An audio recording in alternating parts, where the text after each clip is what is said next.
ويمر العمر بنا ونمر على أفكار فيها ما ينفعنا حين بعقل نختار الماضي يهدينا خير دروس للعمر والحاضر بيدينا نهديه حصاد الفكر والحاضر بيدينا نهديه حصاد الفكر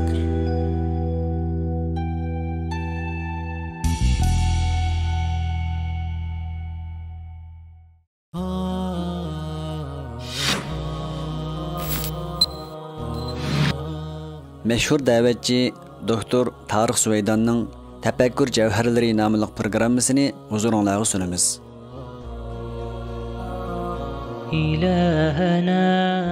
Bismillahirrahmanirrahim. İslam tarihi. Meyli İslam tarihi bolsun, yoki boshqa tarixlar bolsun, har qanday tarix va har qanday millatning azizlik va xorliq davri bo'ladi. Bu intayin tabiiy ahvol. Masalan, biz musulmonlar navbatda xorliq davrida turyapmiz. Ammo bu davr mengu davomlashmaydi. Takror azizlikka erishimiz. Ba'zi insonlar tarix haqida to'xtalganda tarixning faqat salbiy tarafini o'ttirib qo'yib, tariximizni nachar ko'rsatadi. Tarixning salbiy tarafini la o'ttirib qo'ysa, albatta tarix nachar ko'rinadi. Yana ba'zi kishilar tarixdagi yuqori ijtimoiy holat, güzel davr, qaltis natijadan iborat ijobiy tarafini la o'ttirib qo'ydi. Albatta bunda qilishmi to'g'ri emas. Men mushunda qilgan ba'zi kishilar bilan munozara qilganimda, ular bunda qilish millatni saqlab qolish uchundir. Men millatni saqlab qolish uchun faqat ijobiy tarixni bayon qilaman deb o'zini aqladi. Bunda qilish to'g'ri emas. Buni o'zgartirish kerak. Nima uchun? Chunki millatni haqiqiy saqlab qoladigan narsa yolg'onchilik, aldamchilik va ijobiy tarix bilan kifoyalanish emas, balki haqiqatdir.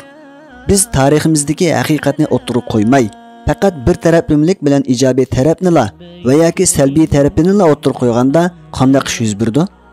Biz tarixning faqat ijobiy tarafini o'ttirib qo'yganimizda uzunga barmayla to'g'ri bo'lmagan bir tarix o'ttirib chiqadi.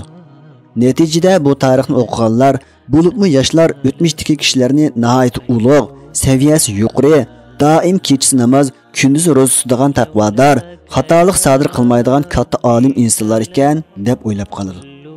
Ularning bunday o'ylashi o'tmishdagilarni muqaddas bilishiga olib bordi va ularning biror xatoligi o'ttirib qo'yilsa, darhol inkor qilib ularni aqlaydi. Buning sababi ularni xatolashmaydigan muqaddas kishilar deb o'ylab qolganligidir. Tariximizni shu shaklda o'ttirib qo'ysak, ular uni haqiqiy tarix deb o'ylaydi. Ularning bunday o'ylashi natijada o'zini tuvan ko'rishga olib boradi. Masalan, tarixda o'tgan bir kishining qo'mondan, olim degandek faqat ijobiy tarafini la so'zlaganda, bu tarixni anglagan yoshlarda qanday ahvol yuz berdi? Ular deydiki, biz ular yetgan maqomga yetilmaymiz. Ularning saviyasiga yetish mumkin emas. Allah Qur'oni Karimda jannatdagi eng yuksak maqomga ega kishilar haqida to'xtalib bunday deydi: والسابقون السابقون أولئك المقربون في جنات النعيم ثلة من الأولين وقليل من الآخرين.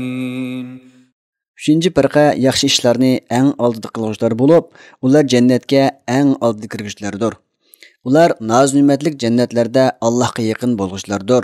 Bular o'tgankilarning ichida ko'pdir, keyingilarning ichida ozdir. Mana Alloh eng yuqori maqomga yetganlarning ilgirki kishilardan intayin ko'pligi, keyin kelgan kishilardan ularning maqomiga yetadiganlarning ozligini bayon qildi. Shularning qatoridan bo'lishni Allohdan so'raymiz, deydi.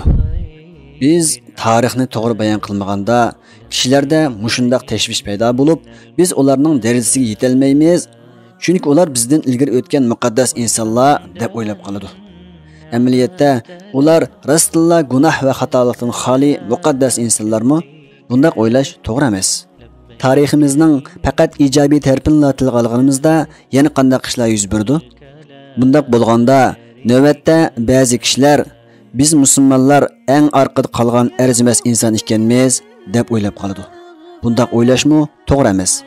Biz musulmonlar eng orqada qolgan arzimas insonlar emas. Masalan, bizning o'tmishdagi tariximizda bizning bugungi kunimizdanmi nachar tarix o'tgan.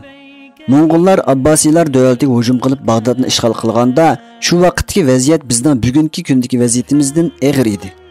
Ahli Salib qo'shuni va ular bilan ittifoqlashgan xoinlar bizga hukmronlik qilgan davrdagi vaziyat bugungidan nachar edi.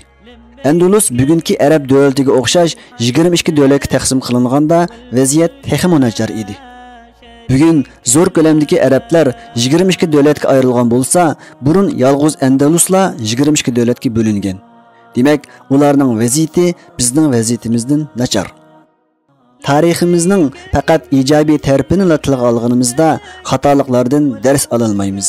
Chunki o'tmishdagilarning xatoligi tilga olinmay, faqat ijobiy taraflar tilga olindi. Tariximizning faqat ijobiy tarafini tilga olganimizda boshqa millatlarni mansitmay, o'zimizni to'p qo'ymaydigan, xatolik sodir bo'lmaydigan katta millat deb o'ylab qolamiz. Bizda o'zimizni bek cho'nchaqlaydigan xiyoliy tuyg'u paydo bo'ladi. To'g'ri, biz katta millat. Ammo insonlar ichida bizga xiris qilayotgan va bizdan g'olib kelgan boshqa millatlarmi yo'q emas.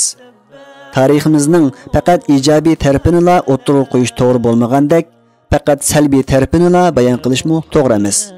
Biz tariximizni asli peti o'tirib qo'yishimiz va uningga izohat berishimiz kerak. Sayyid Qutb rahimahulloh mundaq deydi: Tarix bo'lsa voqealarni bayon qilishla emas, balki voqealarning izohatidir. Ya'ni shu voqealarning nima uchun paydo bo'lgan, qanday paydo bo'lgan, tarixdagilar tushgan xatodan qanday saqlanamiz degandek voqealarning izohati tarix bo'ladi. Har qanday ilmga betaraf va mantiqiy muomala qilishimiz kerak. Shunda qilganda uningdan foydalanamiz. Tarix ilmiga shunday muomala qilish kerak.